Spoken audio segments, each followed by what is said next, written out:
We've been fortunate and successful, I should say, in the context of delivery there under Housing for All.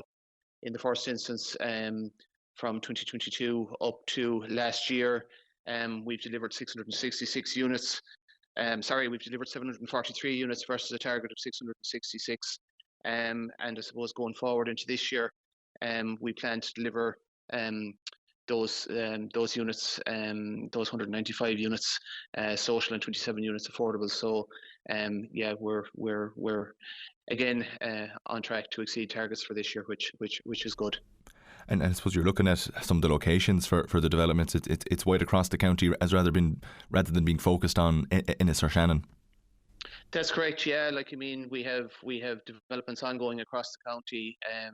To name but a few, Kilrush, Doonbeg, Ennis, and other regions across the county. So, and I suppose look at that's good in the context of the need that's facing us across the county also.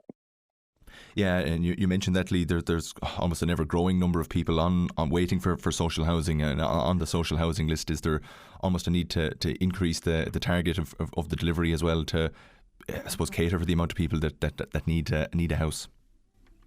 That's correct. Yeah, our need is strong in the context of support to those people who need it. And I suppose we must consider as well, as part of the need, we've people with disabilities, we've people with certain supports needed in the context of their living. So that all forms part of it. And I suppose that, in the context of design and the delivery of schemes, we have to have regard for that also. And I suppose you're looking at, I suppose you maybe need, is there an increase in funding needed, I suppose, in order to elevate these targets and then deliver on what would be an elevated target as well? I suppose under the current policy, delivering homes, building communities 2025 to 2030, which is taken over from Housing for All, I suppose that recognises the need for funding, and I suppose predominantly increased delivery and accelerated delivery.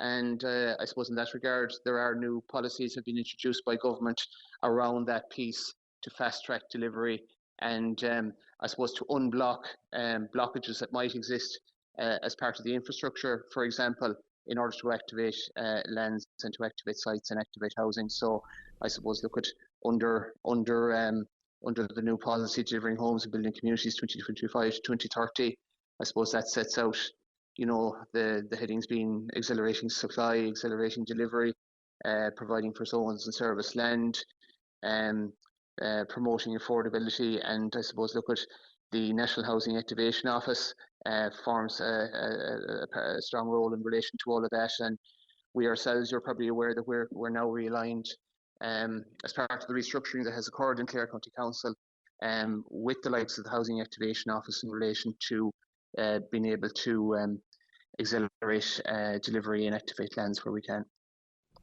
And in terms of looking at targets further down the line, the target of 167 exceeded to the deliverance of 232. What would a realistic target look like going forward to build on this delivery of 232? Well, I suppose just in relation to that, we currently await the targets going forward from the department, but again, in the context of delivering homes policy, we expect that the targets are going to increase over the coming years, but we still await those targets from the Department of Housing. So you're awaiting the target, but I suppose is the process of identifying and zoning land still going on? So lands are ready to be, I suppose, for sites to be delivered on when the targets are issued? Yeah, I suppose again going back to the restructuring that has occurred within Clare County Council, upon the appointment of the chief executive, and since the new chief executive has arrived within Clare County Council, restructuring has occurred as part of the Housing Delivery, Infrastructure Provision and Land Activation Directorate. We have the Capital Infrastructure Delivery Unit, we have the Vacant Homes Unit, we have the Housing Activation Unit, and we have the Housing Delivery Unit.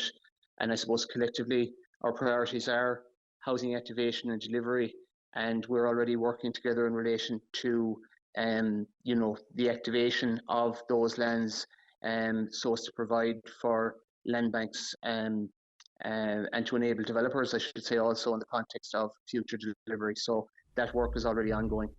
And just finally, looking at I suppose, as you mentioned there, the different committees, if you want to call them that, set up with the redevelopment inside Clare County Council, does that make it a more streamlined process when you have a certain group focusing on a certain target rather than a general housing cooperative trying to facilitate everything?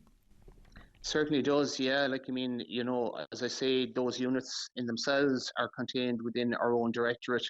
So there's a lot of cross collaboration in relation to progressing schemes with housing as being a priority.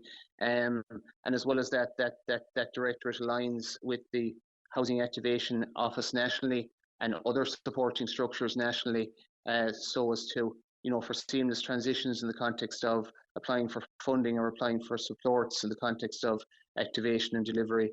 That being said as well, obviously there's cross-directorate supports within Clare County Council and collaboration ongoing around housing as being a priority. And I suppose it's also important to say we're lucky in Clare to have local developers who are working with us in the context of supporting us on housing delivery, be it social, private and affordable, and also elected members who have always been supportive. So the local developers, they form a large part in the context of housing delivery, and supporting us in the context of achieving targets. Together with the approved housing bodies, I should say, who also we partner with in the context of housing delivery.